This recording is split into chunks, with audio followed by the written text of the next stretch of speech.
Hi guys, मैं हूँ Ayushi and welcome to Law Digest. So by now we have covered all the important areas of legal current affairs. हम पुरानी जो 3 quizzes हमने discuss करी हैं उसमें सारे जो भी important topics मुझे लगे वो मैंने आपसे डिस्कस कर लिए हैं with respect to legal current affairs. आज की इस वीडियो में हम किस चीज़ पे फोकस करेंगे? आज की इस वीडियो में I am going to cover all the landmark judgments of 2019 and 20. तो सारे क्वेश्चंस इन जजमेंट्स पे ही बेस्ड होंगे. तो चलिए विदाउट वेस्टिंग एनी टाइम शुरू करते हैं इस वीडियो को. Let's start with quiz 4.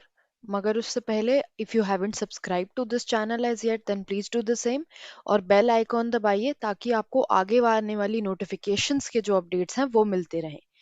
तो फर्स्ट क्वेश्चन देखते हैं. सबसे पहले it says the secretary ministry of defence versus Babita Punia and others case deals with.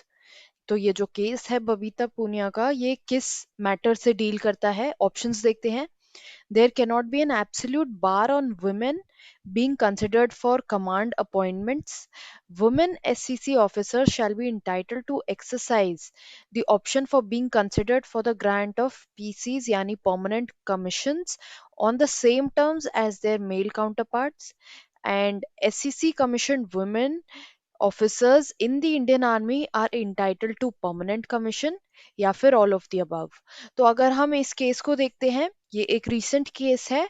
इसकी जो ऑब्जर्वेशंस हैं उस केस में ये तीनों ही पॉइंट्स बोले गए हैं कि जो विमेन एसएससी ऑफिसर्स हैं they are also eligible to be considered for permanent commission. They have to be treated at par with male counterparts. जो male counterparts को position मिलती है with respect to permanent commission वो same position women को भी मिलेगी. and ये जो women है they can be considered for command appointments जो पहले एब्सोल्युटली बार्ड था वो अब विमेन को अलाउड है. तो इसलिए इसका जो आंसर है वो है D, that is all of the above.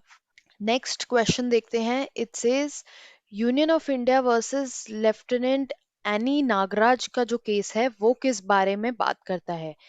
Now it says both male and women officers would be able to apply for grant of permanent commission for the same period of service for the same consequential benefits etc after they complete their short term of service. या फिर ये बात करता है for establishment of central consumer protection authority under the consumer protection act की. या फिर ये बात करता है कि एसएससी ऑफिसर्स जो हैं जो नेवी में सर्व कर रहे हैं as on this date they will not be entitled to continue their service or for provision of GST. तो जब हम एनी नागराज का केस देखते हैं ये अगेन जैसे कि बबीता पूनिया का केस था वैसे ही एक रीसेंट केस है. ये सारे ही केसेस हम कवर कर चुके हैं थ्रू वीडियोस और थ्रू आवर कोर्स मटेरियल. तो वहां पर ये मेंशन्ड है कि एनी नागराज का जो केस है वो प्रोवाइड करता है कि जो both male and women officers हैं they will be able to apply for grant of permanent commission for the same period and same consequential benefits उनको मिल सकते हैं after they complete their respective short term of the service. Therefore the answer to this question is A. चलिए next देखते हैं. Which of the following relates to the case of Prithviraj Chauhan versus union of India. अब last video में हमने इस case के ऊपर कोई एक क्वेश्चन लिया था. अब देखते हैं कि इस केस की ऑब्जर्वेशन में इनमें से कौन सी चीज एग्जिस्ट करती है. कि एंटिसिपेटरी बेल ग्रांट होनी चाहिए, anticipatory bell should not be granted, conduct a preliminary inquiry prior to registration of FIR या फिर investigation officer must receive further approval prior to effectuating an arrest. तो पहले ही हम बात करते हैं जो पृथ्वीराज चौहान का केस है ये बात करता है of prevention of atrocities against schedule caste and schedule tribe. अब अमेंडमेंट के थ्रू सेक्शन 18A इंसर्ट करा गया था जहां पर ये बोला गया था कि जो भी अगर कोई केस है जहां पे एट्रोसिटी हुई है अगेंस्ट एससी और एसटी तो उस केस में जिस इंसान के अगेंस्ट केस रजिस्टर किया जा रहा है उसको एंटिसिपेटरी बेल नहीं मिलनी चाहिए. देन जो प्रीलिमिनरी इंक्वायरी होती है बिफोर रजिस्टरिंग एन एफआईआर वो कंपलसरी नहीं होती है. एंड ऑल्सो कि इन्वेस्टिगेशन ऑफिसर जो है उसको प्रायर अप्रूवल की जरूरत नहीं है to make an arrest. Therefore अगर हम इस केस को देखें तो इस केस में जो ऑप्शंस हैं उसमें हमें सही आंसर मिलेगा in option B, that is anticipatory bail should not be granted. ये उल्टा है, इसको ओवरटर्न किया गया था इन दिस केस, और ये बोला गया था कि सेक्शन 18A जो है वो वैलिड है। चलिए नेक्स्ट क्वेश्चन देखते हैं। इट सेज इनमें से किस केस में सुप्रीम कोर्ट ने सुओ मोटो कॉग्निजेंस लिया था। अब सुओ मोटो कॉग्निजेंस क्या होता है कि कोर्ट अपनी तरफ से एक्शन ले रहा है। तो अब इनमें किस केस में सुओ मोटो कॉग्निजेंस लिया गया था। ऑप्शन ए में है इन रे कॉन्टैगियन ऑफ कोविड-19 वायरस इन प्रिजन्स। यहाँ पर कोर्ट ने ये बात करी थी कि प्रिजन्स जो हैं वो कोविड के टाइम पे ओवरक्राउड नहीं होने चाहिए, so depending on the crime committed some people were allowed to be released on bail. Then second option B कहता है in re to stop involvement of children and infants in demonstration and agitations in view of the death of an infant at the Shaheen Bagh new Delhi. तो जो ये शाहीन बाग के protest हुए थे CAA को लेके, सिटीजनशिप अमेंडमेंट एक्ट को लेके, तो उसमें कुछ चिल्ड्रन और इन्फेंट्स की भी डेथ हुई थी। तो कोर्ट ने कॉग्निजेंस लेते हुए ये बोला कि इन्फेंट्स और चिल्ड्रन को इन प्रोटेस्ट में ना लाया जाए। Then option C says in re cognizance for extension of limitation. अब कोविड को लेके कुछ केसेस ऐसे हैं जिनका लिमिटेशन पीरियड ऑलरेडी आ चुका है। लिमिटेशन पीरियड क्या होता है? Limitation period is the time that is prescribed under the law to file an appeal, to file any case as such. तो उस लिमिटेशन पीरियड को एक्सटेंड किया गया था क्योंकि कोविड के टाइम पे एज यू ऑल नो कि कोर्ट्स फंक्शनल नहीं है प्रॉपरली, तो it is not possible for everyone to file the case within the limitation period, इसलिए उसको वेव ऑफ किया गया था। तो जब हम सुओ मोटो कॉग्निजेंस की बात करते हैं, हमने यहाँ पर देखा कि तीनों ही ऑप्शन में it is preceded by the term in रे। इन रे का मतलब खुद यही होता है कि कोर्ट ने अपनी तरफ से कॉग्निजेंस लिया है। Therefore the answer here will be option D, that is all of the above. Next question देखते हैं। What was held in the case of Pioneer Urban Land and Infrastructure Limited versus Union of India? तो इस case में क्या बोला गया था कि रजिस्ट्रेशन जो है आम्रपाली ग्रुप का रेरा के अंडर वो कैंसिल कर दिया जाए। इन्फोर्समेंट डायरेक्टरेट को डायरेक्शन दिया जाए कि वो एक्शन इनिशिएट करें under prevention of money laundering act and foreign exchange management act, या फिर amendment made to the IBC code in 2018 to treat home buyers as financial creditors was upheld, या फिर ये बोला गया था कि इंडिविजुअल्स में कोई भी इनहेरेंट फंडामेंटल राइट नहीं है टू क्लेम प्रमोशंस। ये हमने लास्ट वीडियो में ही डिस्कस किया था कि ये कौन से केस में हेल्ड हुआ था। Do let me know in the comment section, we have already discussed this in quiz number 3। Then option A also we have discussed in the prior quizzes, जहां पर हमने ये बात करी कि कौन से केस में आम्रपाली ग्रुप का रजिस्ट्रेशन कैंसिल हुआ था। अब ये वाला जो केस है पाइनियर अर्बन लैंड, ये डील करता है ऑप्शन सी से, दैट इज जो अमेंडमेंट हुए थे आईबीसी को in 2018 to treat home buyers as financial creditors, that was upheld, और ये बोला गया था that it is not violative of article 14 and home buyers can be treated as financial creditors. Next question पे चलते हैं। The ruling of DAV College Trust and Management Society versus Director of Public Instructions dealt with statute। तो इस case में कौन से act की बात करी गई थी, कौन से स्टैच्यूट की बात करी गई थी?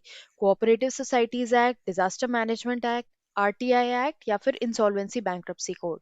तो अगर हम याद करेंगे, DAV college trust and management का जो केस है वो बात करता है of NGOs.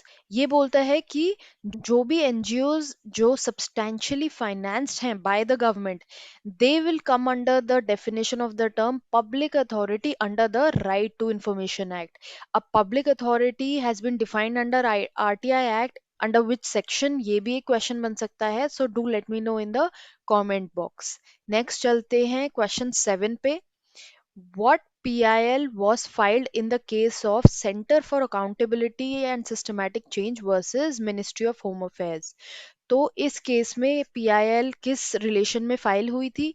PIL seeking national emergency, PIL seeking imposition of financial emergency, PIL seeking imposition of emergency in Delhi, या फिर PIL seeking protection of migrant laborers। ये हम बात कर चुके हैं पहले भी कि एक केस था अलग श्रीवास्तव का जो एक एडवोकेट थे जिन्होंने फाइल की थी PIL on the behalf of migrant workers. So this case deals with what? It does deal with emergency. And कौन सी इमरजेंसी की बात करी गई थी? बात करी गई थी फाइनेंशियल इमरजेंसी की. जब कोविड को लेके काफी पैनिक था और सब पूरी इकोनॉमी क्लोज डाउन हो गई थी, तो a person came up and he filed for financial emergency कि क्योंकि कंट्री में कोविड जैसी सिचुएशन प्रेवलेंट है और पूरी इकोनॉमी क्लोज्ड है, तो कंट्री में फाइनेंशियल इमरजेंसी डिक्लेयर करी जाए. However the court did not do so and the court, so इसमें जो आंसर होगा वो है ऑप्शन बी. नेक्स्ट क्वेश्चन पे चलते हैं. Which of the following directions was not passed in M. Siddique through legal representatives versus Mahant Suresh Das? तो we no M Siddique का जो केस है वो बात करता है अयोध्या डिस्प्यूट की. तो अब हमें बताना है कि इनमें से कौन सी डायरेक्शन इस केस में नहीं दी गई थी. सबसे पहले डायरेक्शन देखते हैं. Disputed land of 2.77 acres in Ayodhya to be handed over for construction of Ram Mandir. ये डायरेक्शन ऑब्वियसली दी गई थी इस केस में. Then an alternate plot of 5 acres must be allotted to Sunni Waqf board for construction of mosque. ये भी एक direction थी. We all know कि ये काफी डिबेट में था. Then destruction of Babri Mosque in 1992 was a violation of law. ये भी कोर्ट ने होल्ड किया था. तो इसीलिए इस क्वेश्चन का जो आंसर होगा वो होगा option D, that is none of the above, क्योंकि ये तीनों ही डायरेक्शन इस केस में दी गई थी. Just in case you have missed the detail video on this case, it is available on our channel, you can go and watch the same. Next चलते हैं क्वेश्चन 9 पे. इसमें से कौन से केस में ये बोला गया था कि resignation of a legislator will not efface the effect of disqualification if the defection has taken place before the date of resignation? इसका मतलब ये है कि अगर किसी भी लेजिस्लेटर का जो डिफेक्शन है, जो हमने एंटी डिफेक्शन लॉ पढ़ा है कॉन्स्टिट्यूशन में, आपको पता है कौन से शेड्यूल में गिवन है? Do let me know in the comment box. Then ये जो डिफेक्शन होता है, अगर ये before the date of resignation होता है, तो इसका कोई इफेक्ट नहीं होगा डिस्क्वालिफिकेशन पे. ये कौन से केस में बोला गया है?